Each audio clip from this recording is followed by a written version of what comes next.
Ok, nå er det veldig mørkt her, men klokka er 5:30. Det er 31. januar på Mjotveitstø. Det er et par minusgrader og kanskje et par plussgrader i sjøen. Så er det full flo. Så nå prøver vi. Ok.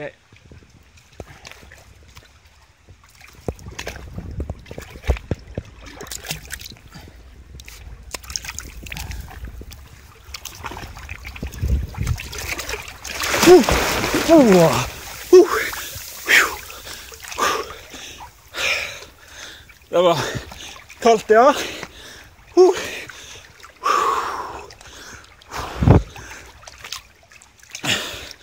Må liksom bare prøve å skyve det litt unna.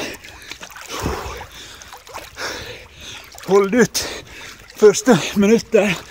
Komme inn i det.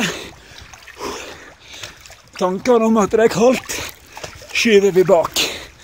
Tenker på at bli kjent med fjorden på en ny måte. Så når sommeren kommer, da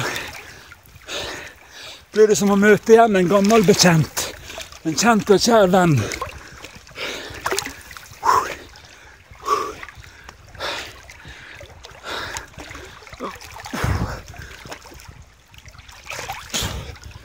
Ok, jeg slår av, så får du ha en god kveld.